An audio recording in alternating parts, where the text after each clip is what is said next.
morning, I'm Rachel Martin. One artist caused a bit of a controversy after he won first place at the Colorado State Fair. Jason Allen's submission into the digital arts competition was created entirely by artificial intelligence. The program generates different images with the click of a button after being given a prompt. Allen's award-winning art shows three people in Renaissance-style clothes staring into the distance. He won $300 from the competition and a whole lot of criticism from artists who did their work by hand. It's Morning Edition. I knew it would further the debate. I didn't realize it was going to be an uproaring controversy. So we also have, pantry. So folks bake pies and pickle vegetables, and we have a fine arts exhibit. We also have, quilting and some needlework art. So normally those don't get quite as much coverage. This year it was really fantastic to have a little bit of coverage on that part of our event. Especially with this AI artwork really putting the spotlight on our competition. How did you feel about that whenever, because you just kind of entered a state fair contest and then all of a sudden the world wants to talk to you? How did that feel? Well, I would be lying if I said that I didn't like it. It's awesome. I'm happy to be in the middle of this controversy, because given my experience, my background, my worldview, I think that I've been able to handle this really well. I can take the pressure. I'm a jiu-jitsu practitioner. That plays a lot into this. People don't necessarily realize. And it's changed my life a lot over the past year and a half that I've been doing it. So where one person might be overwhelmed that this is happening, I'm welcoming it.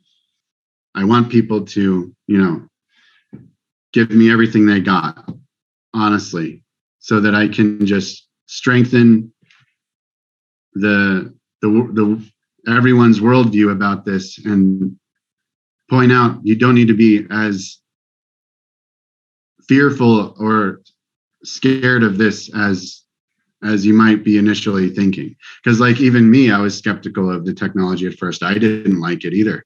I had the same thoughts. This is going to replace artists. It's going to take over industries. It's a critical disruptor. And then I used it.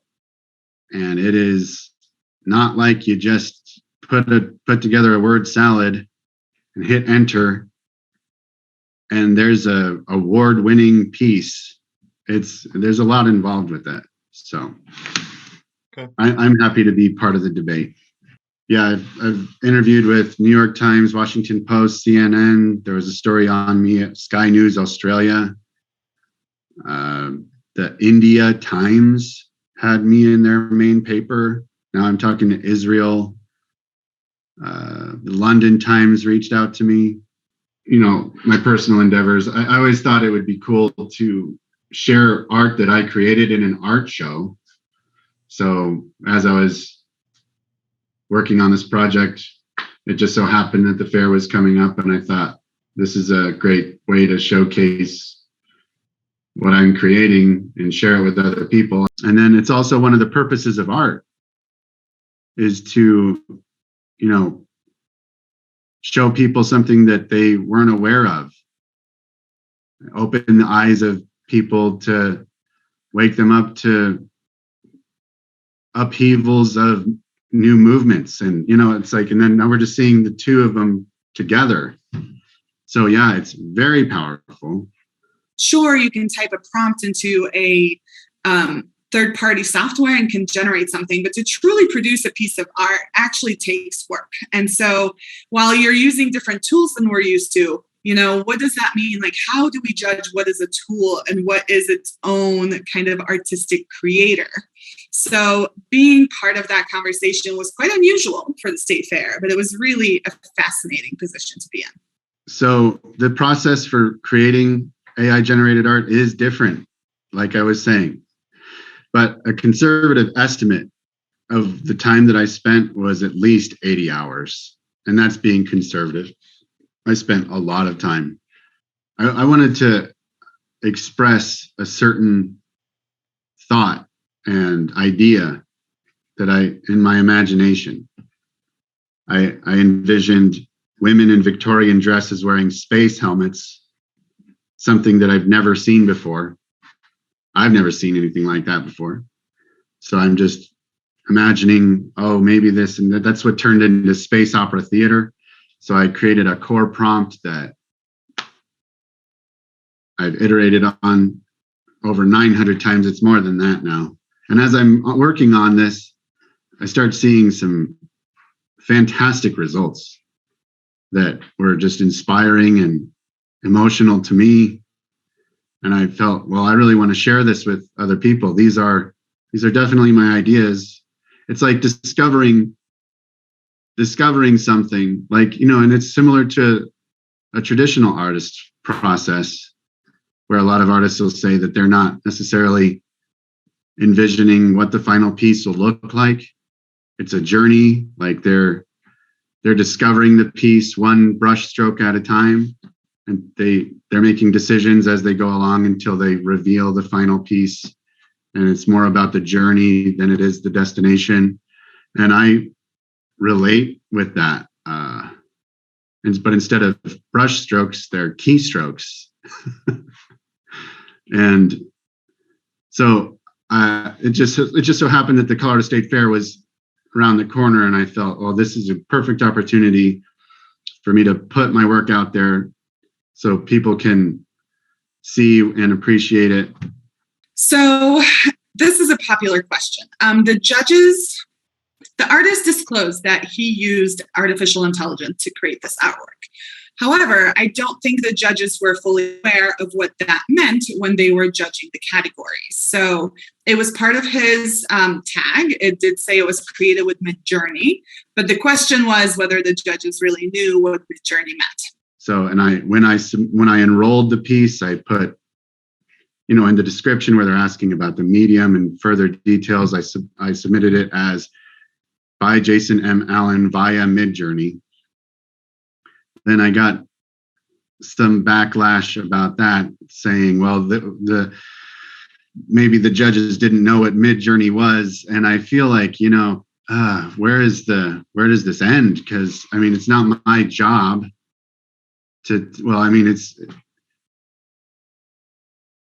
it's not my place to tell a judge of artwork whose job it is to, know the art world. And they're far more knowledgeable about art than I am, for sure. So I'm not going to assume that I need to tell them what's going on in the art world. They're like the senior authority on that. So if they didn't know what Midjourney was, I didn't even think about that. And then, so I printed the pieces on canvas. I had to upscale them to a point where they would be print worthy. I used gigapixel AI to do that, printed them on canvas. And like I said, I had already enrolled and I paid for that. Then I had to deliver the actual pieces to the fine art gallery at the State Fair. And when I took them, the day that, submission day, the lady that was accepting the pieces asked me how I did it. And everyone was, very warm and accepting of my work. They were giving me a lot of compliments, which was a new experience for me. That was awesome. But she said, so did you make this with your computer? I said, yes, this was made by my computer using a tool called Midjourney. She goes, oh, okay, well, then this needs to be put in the digital art category. This is the first time I'd ever been in an art contest. So I might have made a mistake in the category placement because, it is a new medium. And I'm new to this. So she's like, it's the best suited for what you've created to be put in the digital art category. So I was like, okay, let's do that. I spoke to both of the judges in the competition, and while they said that they weren't aware of what that meant at the time, if they were more aware of how this artwork was created, it would not have changed how they judged the competition. So they really felt that that was the most evocative piece. They really felt that it deserved the prize that it won. I've had an interest in art and computers from since I was very young. Stories from my mom, she would tell me that we weren't allowed to use a coloring book. Everything that we did, we had to start with a blank piece of paper. So there was a lot of creative development in that time. I mean, I'm not going to go through my whole life story, but I mean, I would draw and paint. And then as I grew up, I was always in AP classes. I was programming my first video games on a Commodore 64 when I was 10 years old. But I was mostly always creating stories, and I developed my creative writing quite a bit through high school. I won some awards for the most dramatic actor in high school. I'm a dramatic guy, I guess. But I mean, I would draw comics with my friends and stuff. So, I mean, I've always had a high appreciation for art, and that carried on through my adult life too. I went into the Air Force after high school. I was in air traffic control. But I mean, I was also on the technology side of things too. After the Air Force, I got my bachelor's degree in computer science at Colorado Technical University in Colorado Springs. I'm the president and CEO of Incarnate Games Incorporated. I wear a lot of hats. We're a small studio. I'm the lead game designer and art director. We create tabletop games, so board games, card games, dice games. We're currently working on a new dice game right now that's still to be announced. Everything that's happened is kind of changing my timetable a little bit, because this is kind of important. People are telling me they feel I've helped usher in a new art movement, that I've created a piece of art history. So we'll see if I end up incorporating this with my company. So he submitted this to a brand new category. We did not have this category last year. This was a category that was created because traditional photographers wanted to separate digitally altered photography from traditional photography. And so we created a new category this year, and the AI artwork was submitted into that category. So we do review our competition requirements every year, and the State Fair has already had some internal conversations about how to classify AI artwork in the future, whether to move it to its own category, to remove it completely. There's lots of things that are on the table. What's going to happen next is the State Fair folks who draft those competition requirements will talk to artists here in Colorado, we'll talk to the potential judges, we'll talk to a broader artist community, and decide how to make those rules apply to this new technology that we now have. Well, I think, the answer to that is kind of nuanced, because a lot of art software already takes advantage of artificial intelligence in many ways. So some of the more complicated tasks using filters or neural networks make things that we couldn't do so easily more quick and efficient now. And that's not even touching on AI generated art yet. So, painting was its own category, right? And then we also split it into emerging artists and professionals. So this was not the overall, the single blue ribbon of the fair. We have multiple ribbons in multiple categories. And this was particular to the digital art category. So at first there was a lot of outrage, but it ended up leading to a really fascinating conversation about what it means to create art. How much human input do you need to create art?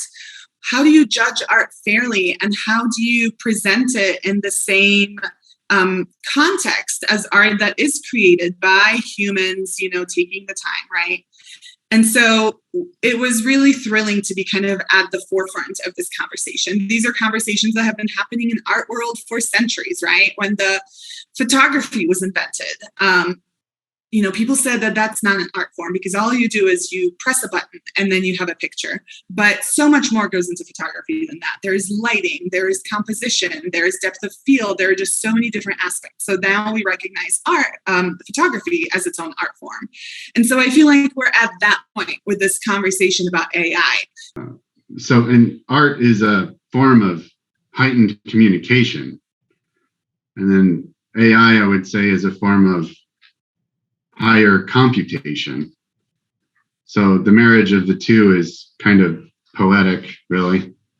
I think it was really beautiful. I really liked how the artwork looked. It's got this very unique aesthetic. It is very opulent. It feels rich, and it feels really evocative of these Baroque paintings and, kind of this romantic, almost warm attitude, right? But at the same time, when you look at it up close, you can definitely tell that there are some peculiarities about it, right? So when you get up close, the faces don't really look like faces. And, people have kind of weird shapes in some places. And so it's one of those paintings, maybe a little bit like a impressionist painting where it looks different far away and it looks different up close. And it, your perspective and your own feelings bring out the feelings in that piece. Even I've used AI to do some ideation concept stuff for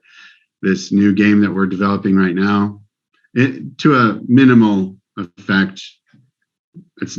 I'm not using full-blown AI to create assets. I mean, we're just kind of using it conceptually.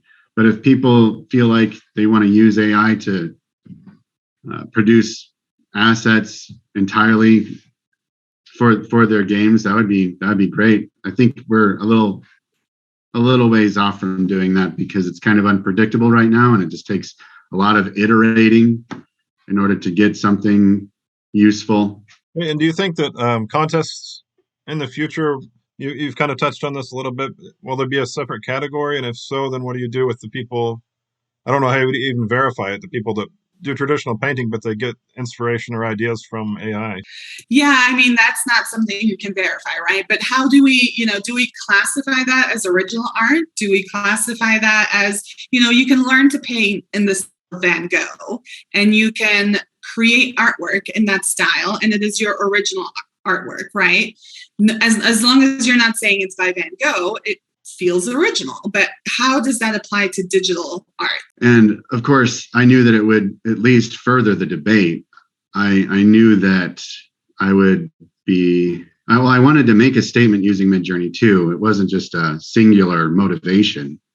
I wanted to bring this debate into the public space because there's a discussion forum or discussion thread on Discord in Midjourney, and this is being talked about all the time, especially when it first started while I was in closed beta, people debating whether or not this is art, if the prompt crafters are artists or not. And it's a really lively debate. It's very split. People have strong opinions on both sides. So yeah, I knew that I would at least further the debate by entering this piece into the contest, and it didn't violate any of the rules. I think this piece will be talked about for a long time because this was one of the first times that an AI generated artwork really made a splash, right? And won an award and was recognized as a piece of art. Well, there was like an artist soiree the day before. Is that like a party? So there was a party the day before the fair started, and that's when I discovered that I had won. I walked in, saw the blue ribbon next to the painting, next to the piece, Théâtre d'Opéra Spatiale, and I just turned and walked the other way. I couldn't believe it. I was like, this is crazy. And so, I stopped, composed myself, and walked back over there. And yeah, I won. Like I'm looking at first place next to my art.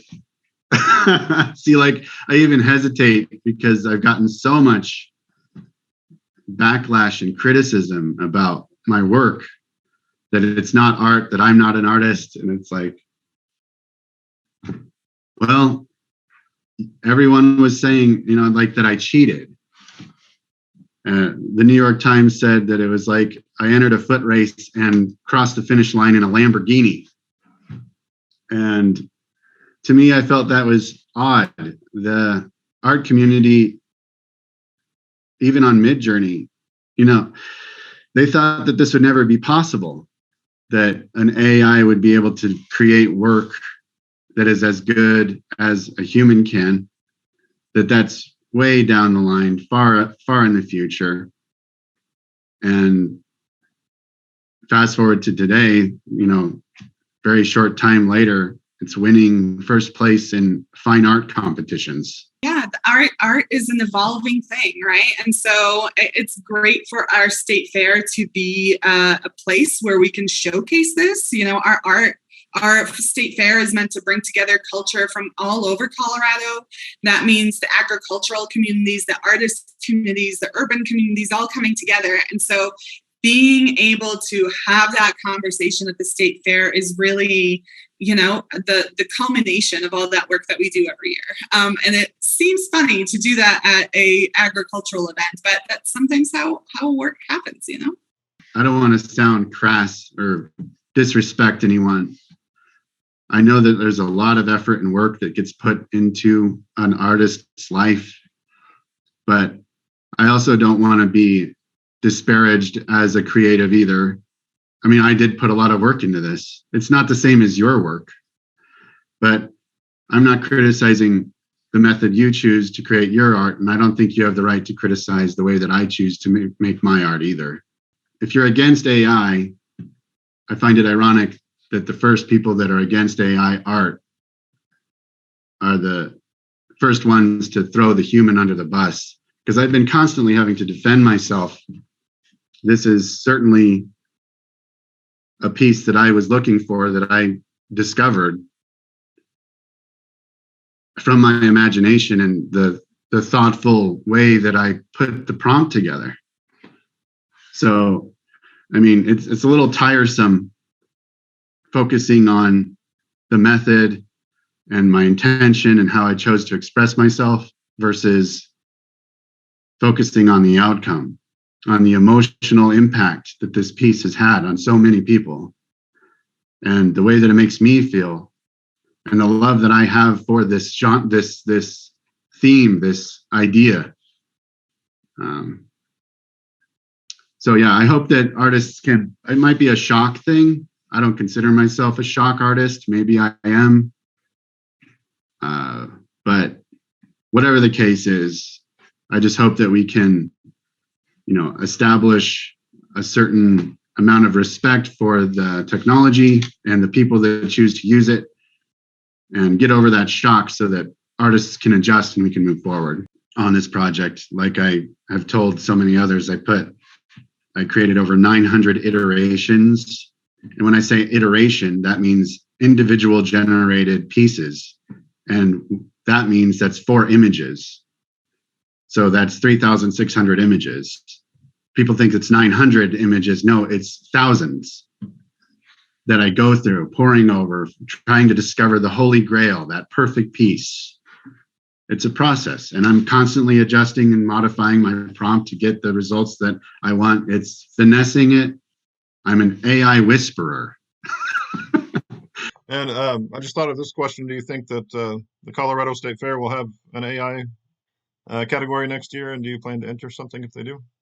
Yeah, I plan on entering contests more. The stakes will be much higher.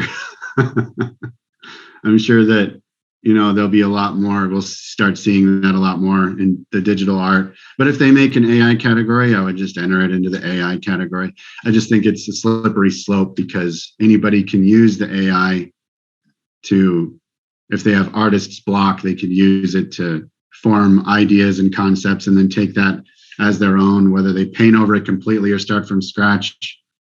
I mean, there's a debate there as to whether or not that's AI generated art, right? I mean, this is why we got to be like, hey, it's just a tool like any other computer software. We're just advancing, but there's always going to be a place for traditional artists. And in fact, the best AI generated work that I see is when I look into it and I discover this person further and I research into who they are. They're already established artists. The artists know the language. They know how to describe their work, whether it's like a director or a concept artist or even a professional artist, they have so much experience that they can express themselves more fully than someone that doesn't understand art like they do. So you should try it. You should use it for your own ideation, concepts, even for full pieces of work. Like Peter Moorbacher, he's a famous artist, and he applauds this technology. He's championing it, actually. So I think people might take a page out of his book, just give it a try. It's not as easy as you might think. Yeah, you can get some pretty good results without too much effort. That's true. It's powerful. But if you really want to create something amazing, then it takes time, just like anything else. It wasn't just the headline that kind of grabbed my attention. It was the artwork. I saw that and I thought that was, at first I thought maybe they had a new sci-fi movie coming out or something like that. And that was but yeah, I thought it was really interesting. Awesome. I appreciate you saying that. That's fantastic.